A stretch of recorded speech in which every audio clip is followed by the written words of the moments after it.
Dear students, Assalamu alaikum. How are you? I think all of you feel boring staying home long time because of coronavirus.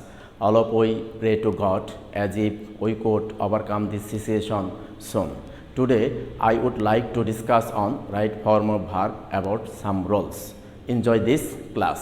প্রিয় শিক্ষার্থী, আজ আমি তোমাদের সামনে right form of ভার্বের কিছু রুলস নিয়ে আমি আবারও হাজির হয়েছি।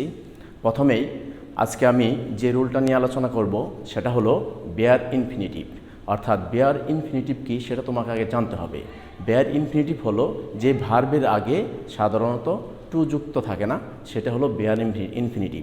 অর্থাৎ এর আরেকটা নাম আমরা বলতে পারি বেস ফর্ম অফ ভার্ব। অর্থাৎ ভার্বের যে প্রথম ফর্মটা আছে, যে বেস ফর্মটা আছে, সেটাই হলো বেয়ার ইনফিনিটিভ। তাহলে আমরা চলো দেখি।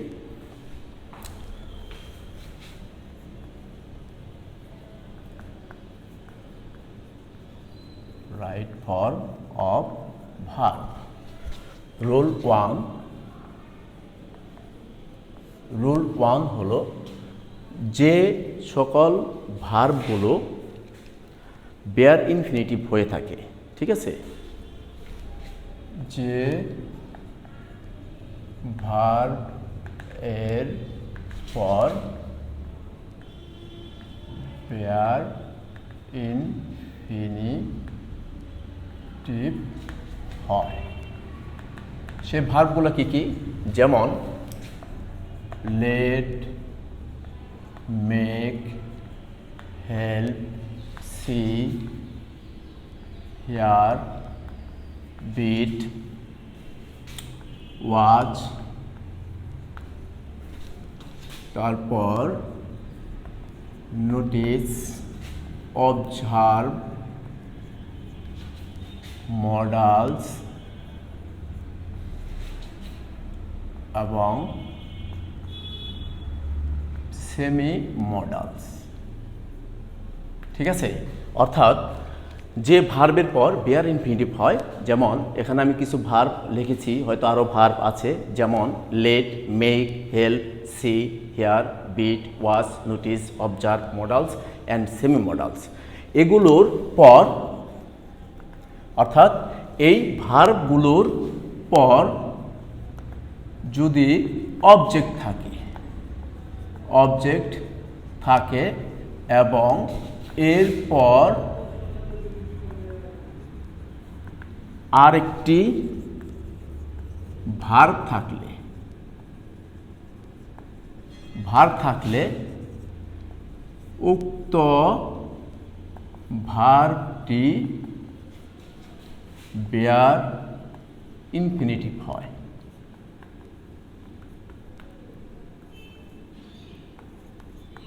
দেখো, রুলটা খেয়াল করো যে আমি যে ভার্বগুলো দেখিয়েছি, let, make, help, see, hear, bid, watch, notice, observe, modals and semi modals, এরপর যদি অবজেক্ট থাকে এবং এরপর মানে তারপর তোমরা ইউজ করো, তারপর আরেকটি ভার্ব থাকলে এই উক্ত ভার্বটা বেয়ার ইনফিনিটিভ হবে। অর্থাৎ ভার্বের বেস ফর্ম ইউজ করতে হবে।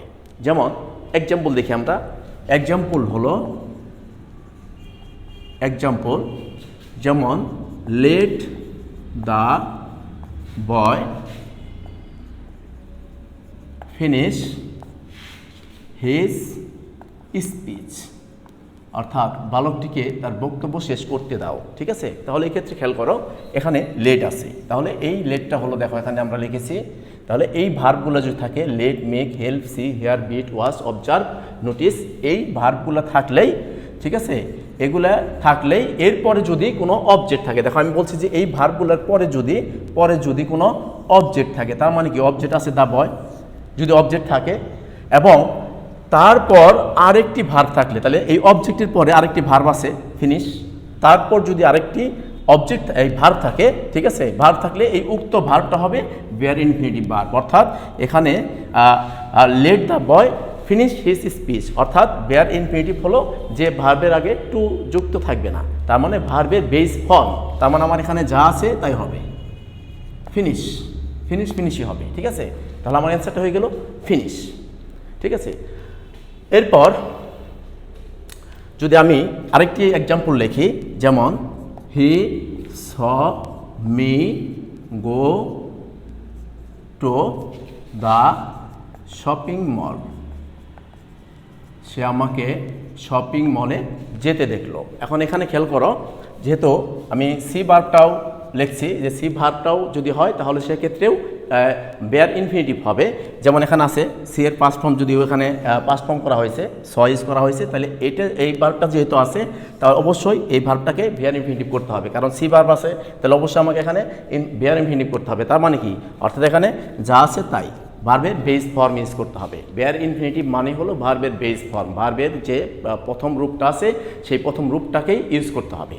আশা করি তোমরা এই রুলটা বুঝতে পেরেছ। ওকে, নেক্সট রুলে চলে যাই আমরা।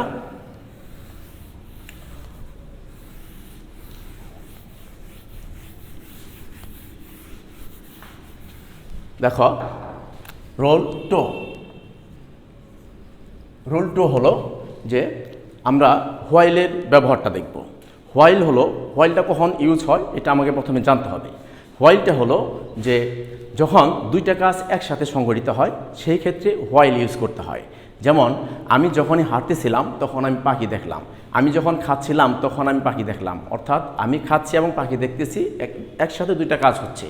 ঠিক আছে, যেমন যখন আমি ঘুমাচ্ছিলাম তখন আমি একটি সুন্দর একটি স্বপ্ন দেখছিলাম, ঠিক আছে, বা সুন্দর একটি স্বপ্ন দেখলাম, অর্থাৎ একই সাথে দুইটা কাজ সংঘটিত হওয়ার ক্ষেত্রে হোয়াইল ইউজ করতে হয়। তাহলে দেখো, চলো আমরা রুলটা দেখি। যেমন হোয়াইলের সাথে যদি ভার্ব থাকলে, ঠিক আছে, হোয়াইল প্লাস ভার্ব থাকলে উক্ত ভার্বটি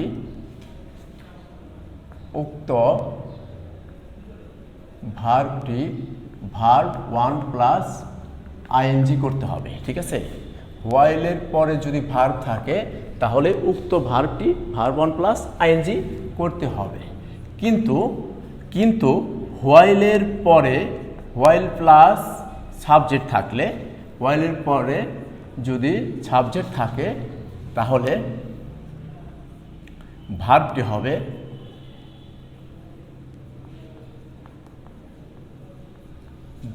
হবে সাবজেক্ট, ভার্বটি হবে was, were plus verb 1 plus ING, অর্থাৎ পাস্ট কন্টিনিউয়াস টেন্স করতে হবে।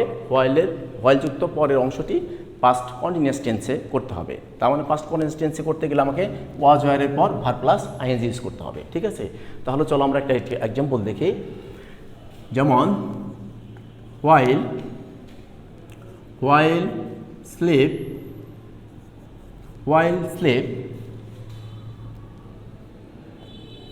he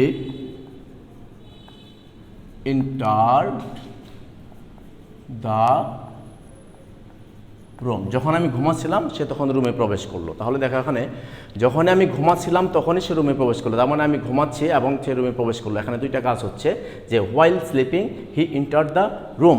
ঠিক আছে, যখনই আমি ঘুমাচ্ছিলাম তখনই সে রুমের মধ্যে ভেতরে প্রবেশ করলো, মানে এখানে দুইটা কাজ সংঘটিত হয়েছে। এখন এখানে দেখো হোয়াইলের পরে সরাসরি কি আছে, ভার্ব আছে। তাহলে আমার এই ক্ষেত্রে কি করতে হবে, ভার্বের সাথে আইএনজি যোগ করতে হবে। ঠিক আছে, তাহলে এখন আমার হবে স্লিপিং, ভার্ব প্লাস আইএনজি যোগ করতে হবে, কারণ হোয়াইলের পরে ভার্ব হইলেই সেটা ভার্বের সাথে আইন যোগ করতে হবে। আমি লিখেছি ভার্বের সাথে আইন যোগ করতে হবে। এরপরে আমি যদি লিখি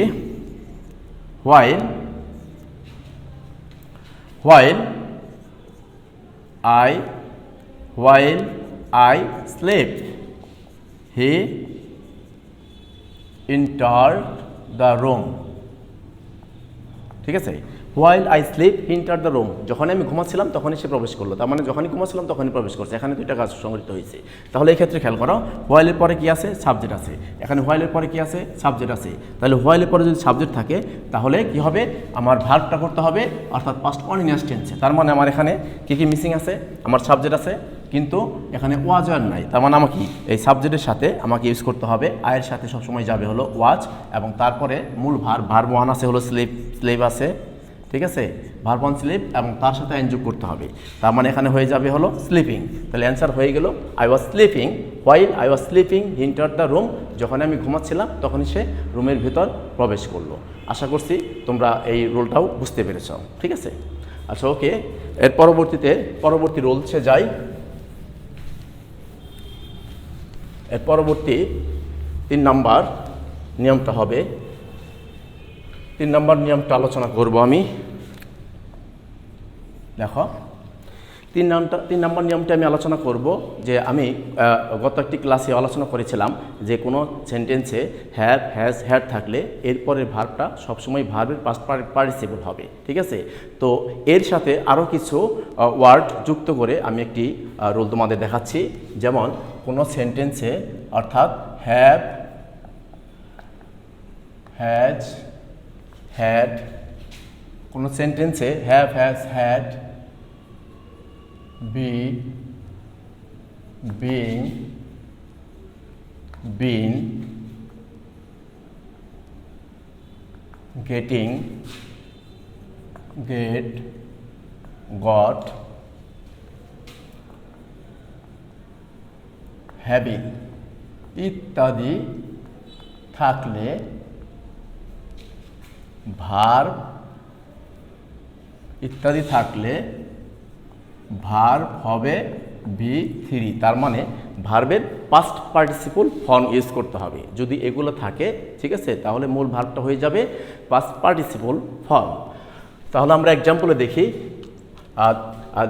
আমি এর আগেও বলেছি যে হ্যাভ, হ্যাজ, হ্যাড এগুলোর ক্ষেত্রে ভার্ব পাস্ট পার্টিসিপল হবে এবং এর পরেও যদি আরও বি, বিং, বিন, গেটিং, গেট, গট, হ্যাভিং ইত্যাদি থাকে তাহলেও ভার্বের পাস্ট পার্টিসিপল ইউজ করতে হবে।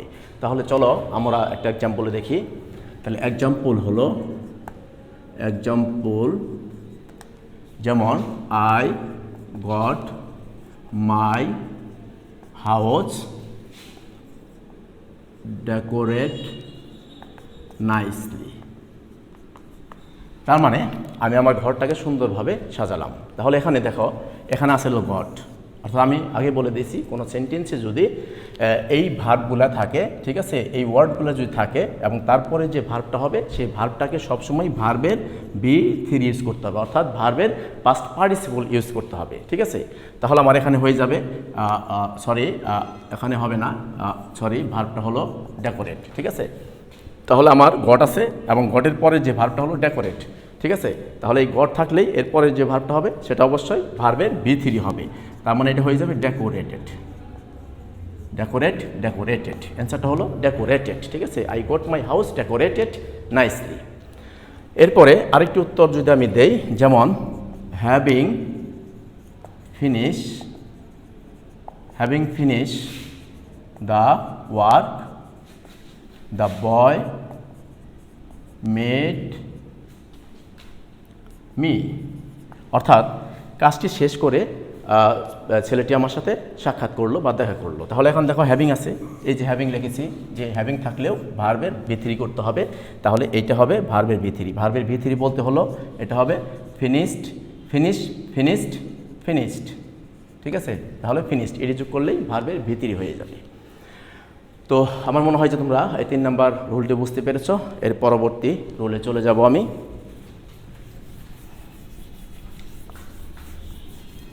পরবর্তী 4 নম্বর রুল হলো, 4 নম্বর রুল হলো যে শুরু কোনো সেন্টেন্সটা যদি ভার্ব দ্বারা শুরু হয়, অর্থাৎ শুরুতে যদি ভার্ব থাকে তাহলে সেই সেন্টেন্সটাকে কিভাবে তোমার ভার্বটা ইউজ করতে হবে। ঠিক আছে, যদি কোনো সেন্টেন্সের শুরুতে ভার্ব থাকে অর্থাৎ ভার্ব দ্বারা শুরু হয় তাহলে সেই ভার্বের সাথে আইএনজি যোগ করতে হবে অথবা 2 + ভার্ব 1ও করা যাবে। যেমন যদি ভার্ব দ্বারা সেন্টেন্স শুরু হলে বা ভার্ব 1 + আইএনজি অথবা 2 + ভার্ব 1 হবে। যদি কোনো সেন্টেন্সটা ভার্ব দ্বারা শুরু হয় কীরকম যেমন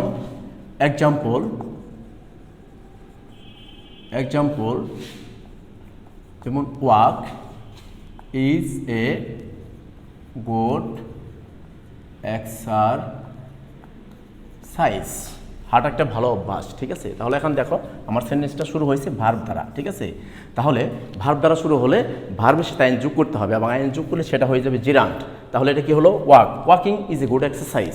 তাহলে আমি যদি এখানে দেখো ভার্ব দ্বারা শুরু হয়েছে, সেন্টেন্সটা ভার্ব দ্বারা শুরু হয়েছে, তাহলে এটা হবে ভার্বের সাথে আইন যোগ করতে হবে, তাহলে হবে ওয়াকিং। তাহলে ওয়াকিংটা হয়ে গেল জিরান্ট, একটা নাউন হয়ে গেছে, ঠিক আছে। তাহলে walking is a good exercise. অথবা তুমি যদি এখানে তুমি 2 + ভার্ব 1 করতে চাও তাহলেও করা যাবে, to walk is a good exercise, অর্থাৎ হাঁটা একটা ভালো অভ্যাস, ঠিক আছে। তো আশা করছি যে তোমরা 4 নম্বর রুলটাও ভালোভাবে বুঝতে পেরেছ। এখন আসো পরবর্তী রুল। 5 নম্বর রুল হলো, 5 নম্বর রুলটা যা নিয়ে আলোচনা করব সেটা হলো যে একটা সিম্পল সেন্টেন্সে যদি দুটি মেইন ভার্ব ইউজ করা হয় তাহলে দ্বিতীয় ভার্বের সাথে আইএনজি যোগ করতে হবে, ঠিক আছে। তাহলে আমরা দেখি একটি সিম্পল সেন্টেন্সে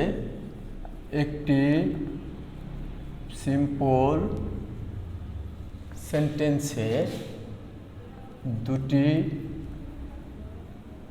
মেইন ভার্ব বা মূল ভার্ব থাকলে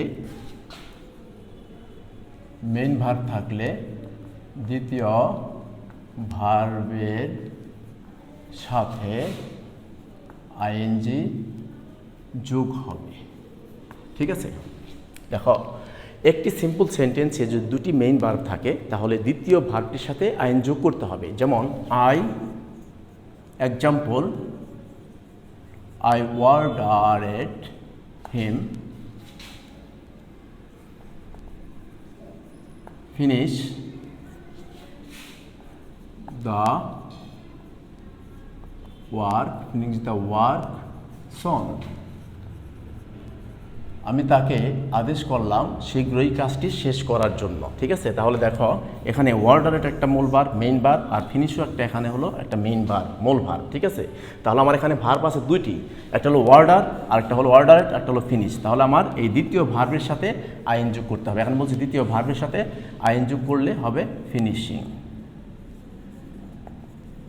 তাহলে অ্যান্সার হয়ে গেল যে I ordered him finishing the work soon. আমি তাকে শীঘ্রই কাজটি করার জন্য নির্দেশ দিলাম, ঠিক আছে। তো এই ছিল 5 নাম্বার রোল।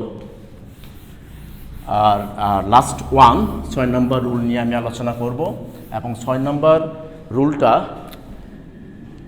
যে বিষয়ে আলোচনা করব সেটা হলো যে যদি কোনো সেন্টেন্সে it is time, it is high time, wish, fancy, last night, last year, last week, the previous day, once upon, এই সমস্ত ফ্রেজ ওয়ার্ডগুলো বা এই সমস্ত ওয়ার্ডগুলো যদি থাকে এরপরের যে ভার্বটা ইউজ করতে হবে সেটা ভার্ব পাস্ট ফর্ম করতে হবে, অর্থাৎ ভার্বের সেকেন্ড ফর্ম ইউজ করতে হবে। দেখো কোনো সেন্টেন্সে it is time,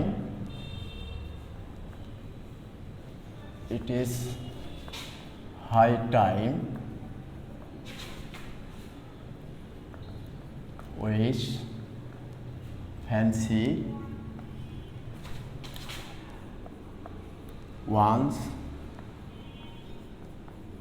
once upon,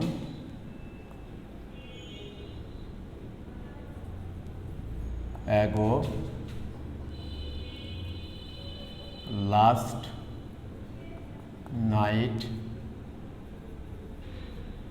week, last night, last week, last year, yesterday, etc. থাকলে ভার্ব হবে V2, অর্থাৎ পাস্ট ফর্ম। ভার্বটা পাস্ট ফর্ম করতে হবে। যদি কোনো সেন্টেন্সে it is time, it is high time, wish, fancy, once upon, ago, last night, last week, last year, yesterday etcetera থাকে তাহলে ভার্ব হবে ভার্ব টু, অর্থাৎ ভার্বের সেকেন্ড ফর্ম ইউজ করতে হবে। যেমন একটা এক্সাম্পল দেখো, she dream a sweet dream last night, সে গত রাত্রে সুন্দর একটি স্বপ্ন দেখেছিল। ঠিক আছে, তাহলে এখানে খেয়াল করো, এখানে আছে লাস্ট আছে, যেহেতু লাস্ট থাকলেই তোমার এটা করতে হবে হলো ভার্ব টু, অর্থাৎ ভার্বের সেকেন্ড ফর্ম ইউজ করতে হবে, পাস্ট ফর্ম ইউজ করতে হবে। তাহলে আমার এই ড্রিমের পাস্ট ফর্মটা হবে, আমি দুভাবে লিখতে পারি, ড্রিমড মানেও পাস্ট ফর্ম, অথবা হতে পারে ড্রিমড, ইডি যোগ করলেও পাস্ট ফর্ম হয়ে যাবে। ঠিক আছে, আমরা দুটি ইউজ করতে পারবো। তাহলে she dreamed a sweet dream last night, অথবা she dreamed a sweet dream last night. প্রিয় শিক্ষার্থীবৃন্দ, এই ছিল আমার আজকের ক্লাস। তো পরবর্তীতে তোমাদের সামনে আবারও হয়তো কিছু রুল নিয়ে হাজির হব। তোমরা সে পর্যন্ত ভালো থেকো, সুস্থ থেকো এবং বাসায় থেকো। ধন্যবাদ।